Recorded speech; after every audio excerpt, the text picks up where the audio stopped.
Salam dəyərli dostlar, hər vaxtınız xeyir olsun.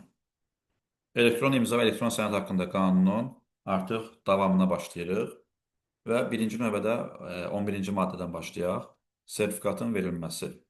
Sertifikat müraciət etmiş şəxslə mərkəz arasında bağlanmış müqavilə və ya şəxsiyyət vəsiqələrinin fərdləşdirilməsi zamanı müvafiq icra hakimiyyəti orqanının sertifikat sorğusu əsasında verilir. Deməli, iki şərtlə verilə bilər sertifikat. Birincisi, müqavilə əsasında verilə bilər. İkincisi isə müvafiq icra hakimiyyəti orqanının sertifikat sorğusu əsasında verilə bilər. Bu iki şərtlə sertifikat xidmətlər mərkəzi tərəfindən şəxslə bağlı sertifikat verilə bilər. Amma müqavilə kimlə kimin arasında bağlanılır? Müraciət etmiş şəxslə mərkəz arasında bağlanılır. Və yaxud müvafiq şəxsiyyət vəsiqələrin fərdləşdirilməsi zamanı müvafiq icra hakimiyyəti orqanı sertifikat sorğusu verir, onun əsasında verilir.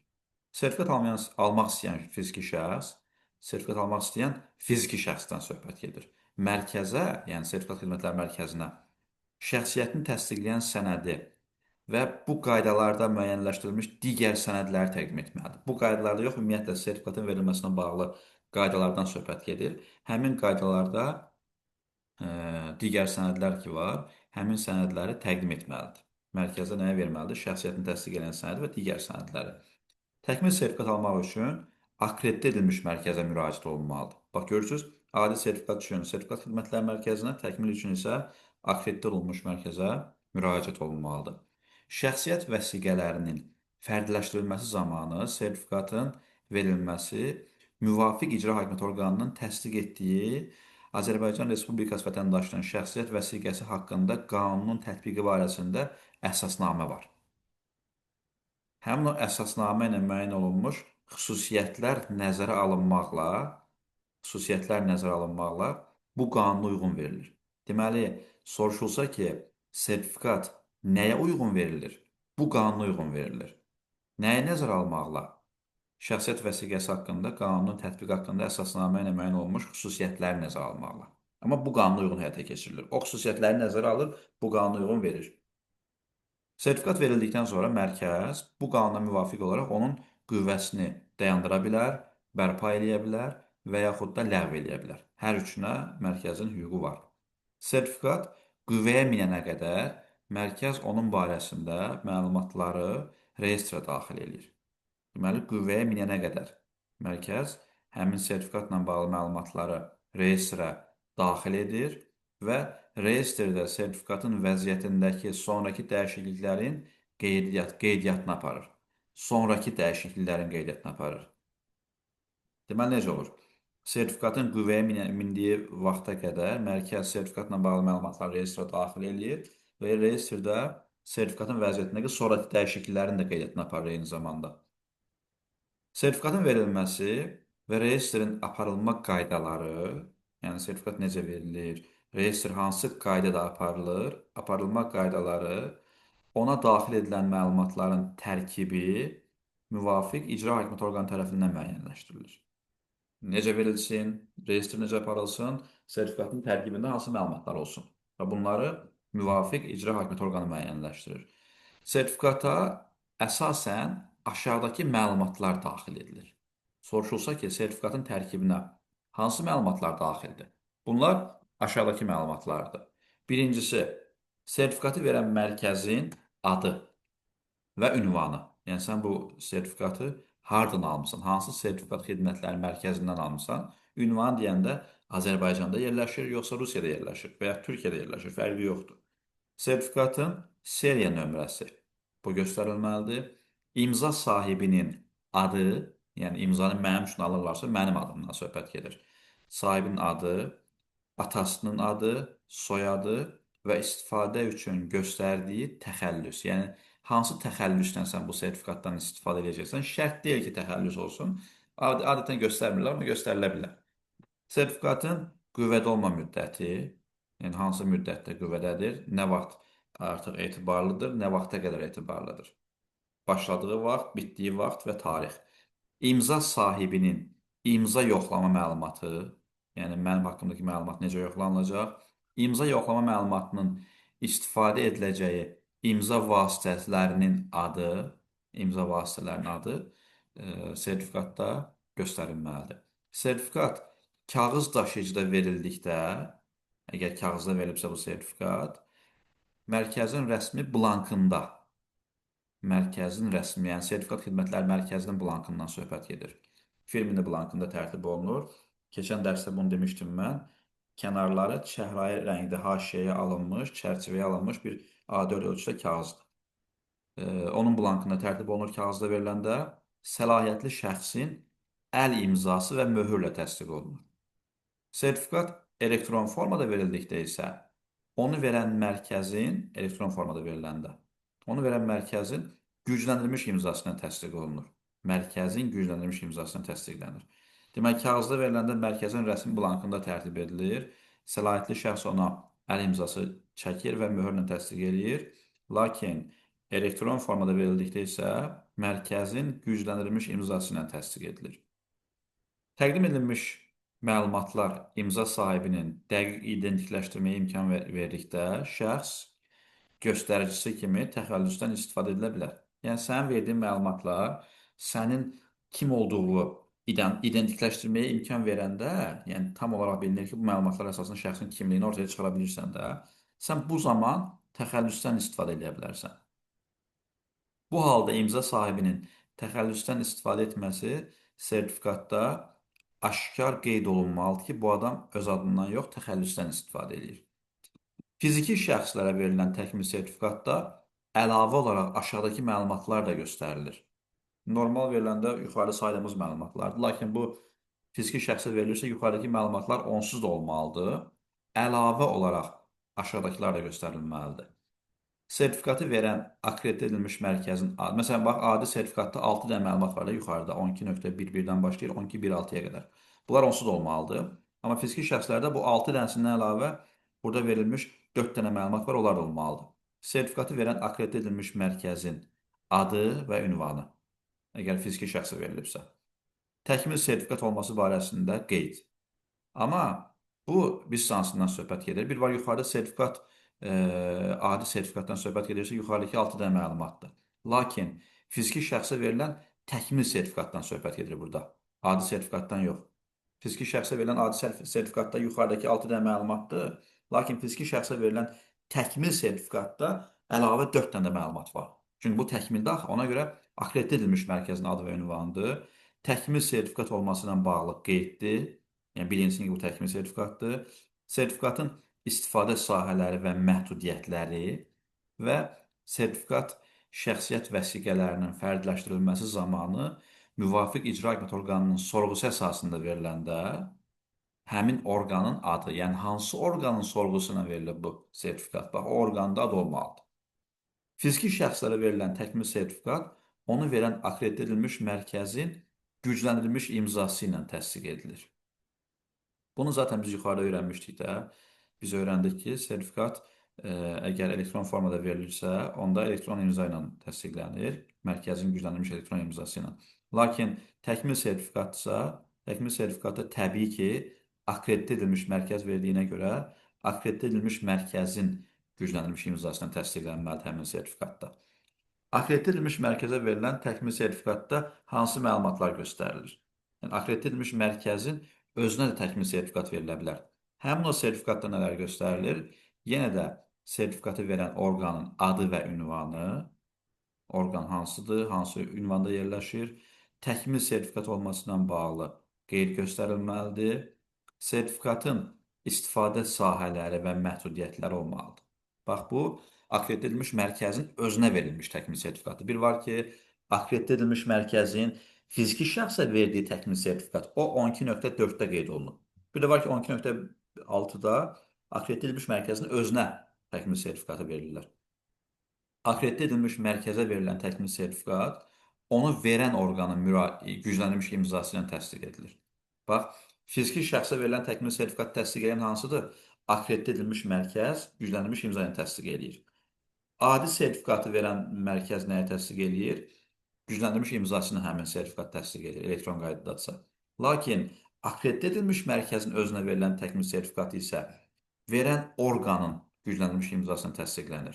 Artıq burada mərkəzin imzası yox, verən orqanın gücləndirilmiş imzası ilə təsdiq edilməlidir.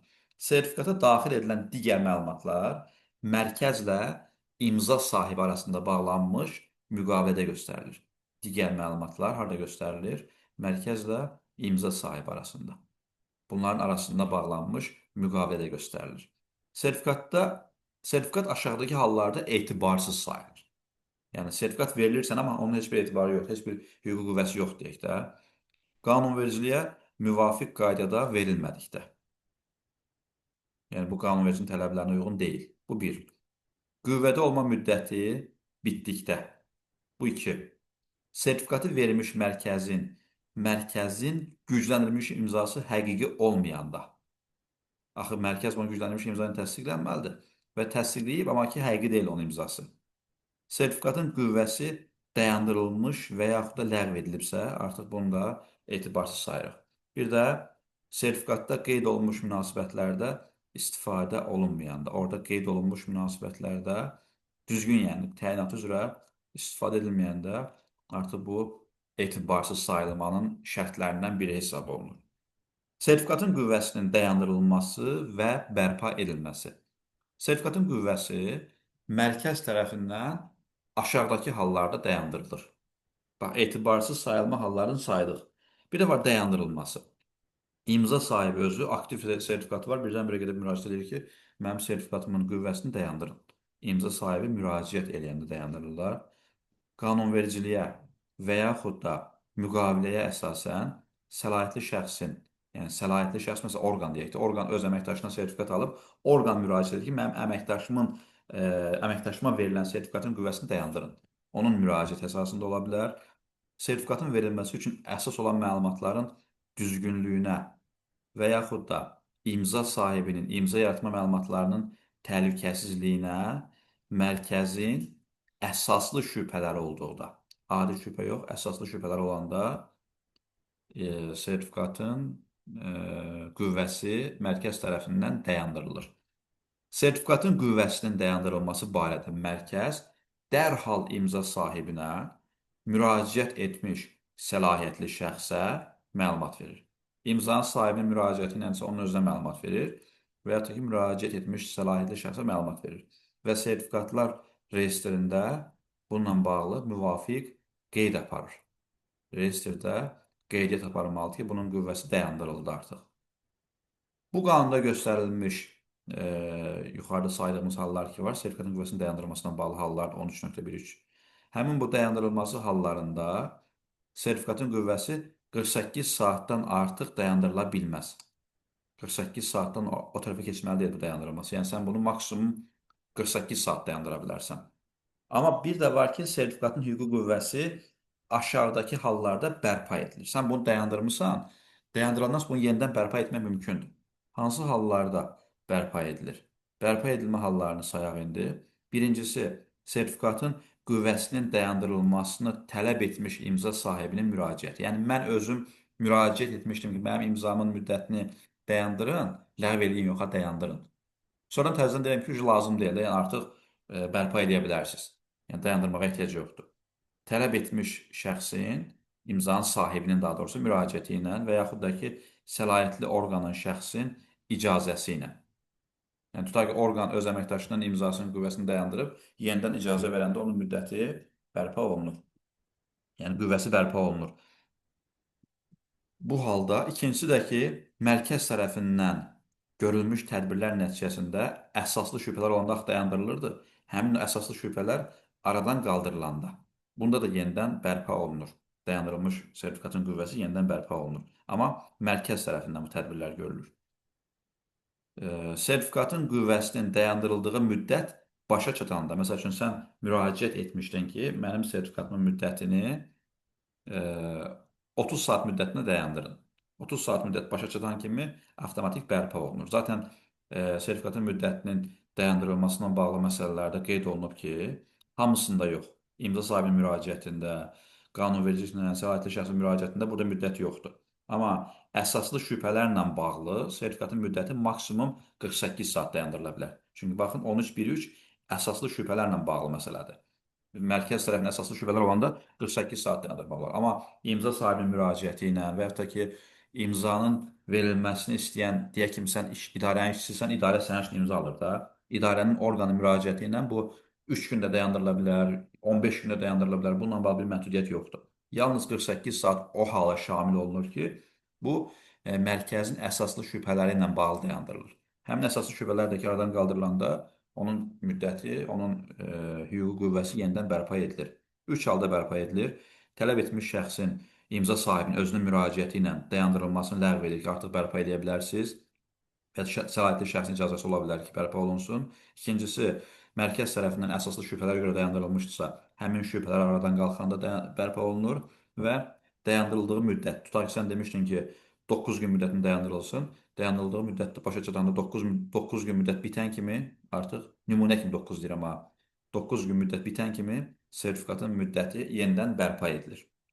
Sertifikatın qüvvəsinin dayandırılması və yaxud da ki, bərpa olunması. Baxın, hər ikisindən söhbət gedir. Dayandırılması da var, bərpa edilməsi də var. Müraciətlər yazılı şəkildə edilməlidir və müvafiq sənədlərlə əsaslandırılmalıdır. Adama deyirlər ki, niyə bu sertifikatın qüvvəsini dayandırırsan? Sən sənədləri təqdim etməlisən ki, ora tutaq ki, orqan müraciətinə ola bilər ki, orqandan işçi işdən çıxıb, baş mühasibə sertifikat verilmişdi. Baş mühasib bugün sən idin, sən işdən çıxdın. Yeni mühasib gələnə qədər sən bu qüvvəsini dayandırırsan ki, başqası gələndə həmin səlahiyyətləri o şəxsə ötürəcəm mən. Və bu məsəl üçün bir əsas ola bilər də. Adamın əmrini göndərsin, adam işdən çıxıb bizdən, ona görə bunun biz qüvvəsini dayandırmışıq. Yəni əsaslandırmaq lazımdır hər bir halda. Həm dayandırılmasını, həm də bərpa edilməsi üçün müraciət ediləndə bu təbii ki, yazılı şəkildə olmalıdır və əsaslandırılmalıdır. Sertifikatın qüvvəsinin dayandırılması, sonra bunun bərpa edilməsi, bununla bağlı yaranmış mübahisələr Azərbaycan Respublikasının qanunvericiliyi ilə tənzimlənir. Qanunvericiliyi ilə tənzimlənir. Sertifikatın ləğv edilməsi var bir də. Sertifikat aşağıdakı hallarda mərkəz tərəfindən ləğv edilə bilər. Ləğv edilmə halları hansılardır? İmza sahibinin müraciəti əsasında ola bilər ki, ləğv edilsin. Sertifikatın qüvvədə olma müddəti başa çatanda, yəni tutaq sertifikat verilib 3 illiyə, 3 il bitən kimi sertifikat artıq ləğv edilir. Müddəti başa çatdıqda. Üçüncüsü, qanunvericiliyə əsasən səlahiyyətli şəxsin qərarı və yaxud müraciəti ilə ola bilər. Qərar verir ki, ləğv edilsin və yaxud da müraciət edir ki, orqana bunun sertifikatını ləğv edin. Qərarı və ya müraciət əsasında ləğv edilə bilər. İmza sahibi vəfat etdikdə ola bilər. Qanunvericiliklə müəyyən olunmuş qaydada fəaliyyət qabiliyyətini itirmiş hesab edildikdə ola bilər. İtirmiş hesab edildikdə sertifikatın qüvvəsi ləğv edilir. Sertifikatın verilməsi üçün mərkəzə təqdim olunan sənəd və məlumatların saxta, səhv və ya qüvvədən düşmüş olması bəlli olduqda, səhv məlumat vermirsən, saxta məlumat vermirsən və yaxud da ki, köhnə məlumatlar, yəni qüvvədən düşmüş məlumatlar vermirsənsə, bu halda da onun ləğv edilməsi mümkündür. İmza sahibinin imza yaratma məlumatları üzərində nəzarəti itirməsi mərkəzə bəlli olduqda ola bilər. İmza yaratma məlumatları üzərində nəzarəti itirib. Yəni imzanı idarə edə bilmirsən, bilmirsən hara qoymuşsan, yerini itirmirsən imzanı deyək.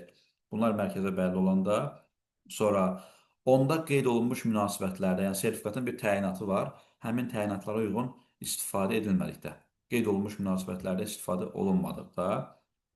8-ci, imzanın istifadə olunmasını tənzimləyən hüquqi aktların və ya mərkəzlə bağlanmış müqavilənin tələbləri imza sahibi tərəfindən pozulanda. Hüquqi aktların tələblərini və ya bu mərkəzlə sertifikat sahibi arasında müqavilə bağlanır axı. Həmin bu tələbləri imza sahibi tərəfindən pozarlarsa, o halda ləğv edilir. İstifadə edilən imza vasitələrinin sertifikatı hüquqi qüvvəsini itirdikdə, imza vasitəsinin sertifikatı öz hüquqi qüvvəsini itirib, onda da ləğv edilir.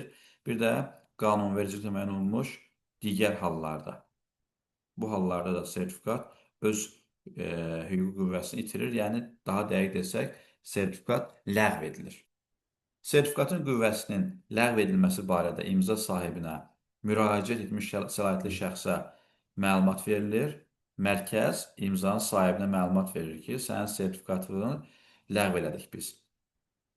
İmza sahibinə məlumat verir və yaxud da ki, müraciət etmiş səlahiyyətli orqansa, həmin orqana, səlahiyyətli şəxsə bununla bağlı məlumat verir. Və sertifikatlar reyestrində düzəlişlər barədə qeyd aparılır ki, bu artıq ləğv olunub. Sertifikatın ləğv edilməsi ilə əlaqədar yaranan münasibətlər məhkəmə qaydasında həll olunur. Sertifikatın ləğvi ilə bağlı münasibətlər məhkəmə qaydasında həll oluna bilir. Keçək növbəti maddəyə, sertifikat xidmətləri üzrə sənədlərin saxlanılması. Sertifikatda göstərilmiş istifadə sahələri üzrə Azərbaycan Respublikasının qanunvericiliyi ilə müəyyən olmuş müddət ərzində hüquqi qüvvədə olan, qüvvəsi dayandırılmış, hüquqi qüvvədə olan, baxın, bu bir, qüvvəsi dayandırılmış, bu iki, və yaxud da ləğv edilmiş sertifikatlar, həmçinin ona aid digər sənədlər və məlumatlar mərkəzdə saxlanılır. Və görürsən, hüquqi qüvvədə olanlar. Qüvvədə olan sertifikatsa o da saxlanılır, dayandırılanlar da saxlanılır, ləğv edilənlər də saxlanılır. Bunlar hamısı bu sənədlər, bu sertifikatların özləri və digər sənəd və məlumatlar mərkəzdə saxlanılmalıdır. Amma haçan saxlanılır? Qanunverici müəyyən olunmuş müddət ərzində. Yəni, daimi saxlanılmır, həmin müddət ərzində saxlanılır. Yəni, ondan sonra artıq onlar oradan çıxarıla bilər. Keçirik növbəti bəndə. Mərkəz deyir, sertifikatın saxlanıldığı dövrdə informasiya sistemi istifadəçilərinin sertifikata sərbəst fasiləsiz müraciətini təmin edir. Onunla bağlı sorğularına cavab verir. Mərkəz aşağıdakı sənədlərin saxlanılmasını təmin edir. Yəni, hansı sənədləri saxlayır? Aşağıdakı sənədlərin saxlanmasını təmin edir sertifikat xidməti mərkəzi. Sertifikat xidmətinin təhlükəsizliyinin təmin edilməsinə aid sənədləri, təhlükəsizliyi ilə bağlı sənədləri saxlayır. İkincisi, imza sahibləri ilə bağlanmış müqavilələri saxlayır. Üçüncüsü, mərkəzin sertifikat əsasında verilən sənədlərin surətlərini saxlayır. Bunları saxlayır. Dördüncüsü, imza sahibinin təlimatlandırılmasını təsdiq edən sənədləri saxlayır ki, biz imza sahibini bu məlumatlarla bağlı təlimatlandırmışıq. Sertifikatın hüquqi qüvvəsinin dayandırılması, bərpa edilməsi və yaxud da ləğv edilməsi haqqında digər sənədlərin də saxlanılmasını təmin edir. Mərkəzdə saxlama müddət bitdikdən sonra, yəni onun saxlanması üçün müəyyən bir müddət var da, həmin müddət bitdikdən sonra sertifikat reyestrdən çıxarılır. Daha çox saxlamağa ehtiyac yoxdur. Və arxivə verilir. Saxlama müddət bitəndə sertifikat hara gedir? Arxivə gedir. Hardan arxivə gedir? Reyestrdən çıxarıb atırlar onu arxivə. Arxivdə saxlama müddəti. Bu dövrdə sertifikatların surətlərinin və onlar barəsində digər məlumatların verilməsi qaydası Azərbaycan qanunvericiliyi ilə tənzimlənir. Yəni, sən bu sertifikatı arxivdə nə qədər saxlayacaqsan, surətlərini, onunla bağlı digər məlumatları necə verəcəksən, bütün bunlar hamısı Azərbaycan qanunvericiliyi ilə tənzimlənir. Gəlirik xarici ölkələrdə verilmiş sertifikatların tanınmasına. Xarici ölkələrdə verilmiş sertifikatlar Azərbaycan Respublikasında aşağıdakı hallarda hüquqi qüvvəyə malikdir. Həmişə hüquqi qüvvəyə malik deyil. Yalnız aşağıdakı hallarda o sertifikatların hüquqi qüvvəsi var. Birincisi, sertifikatı vermiş mərkəz, yəni o sertifikatı verən mərkəz bizim ölkəmizdə akkreditədən keçib. Yəni, akkreditasiyadan bizim ölkədə keçib. Düzdür, xarici ölkədə fəaliyyət göstərir, amma bizim ölkəmizdə akkreditədən keçib, xaricdə versə belə. Sertifikat bu qanunla və Azərbaycan Respublikasının digər normativ hüquqi aktları ilə müəyyən edilmiş təhlükəsizlik tədbirlərinə uyğundursa,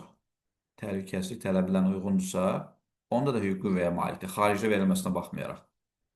Üçüncüsü, sertifikata Azərbaycan Respublikasında akkreditə edilmiş mərkəz və ya müvafiq icra hakimiyyəti orqanı tərəfindən təminat verilir. Təminat verir ki, arxayın olun, bizlikdir bu, problem yoxdur. Təminat verilirsə, bunda da onun artıq hüquq qüvvəsi olur.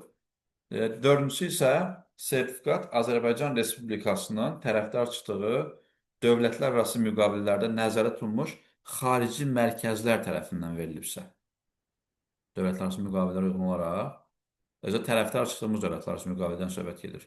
Həmin müqavilələrə əsasən xarici mərkəzlər tərəfindən verilmişdirsə, o sertifikatlar Azərbaycan Respublikasında hüquqi qüvvəyə malik hesab olunur.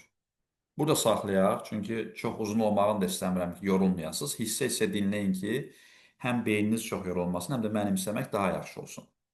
İnşallah növbəti dərsdə qaldığımız yerdən davam edəcəyik. Uğurlar hər birinizə.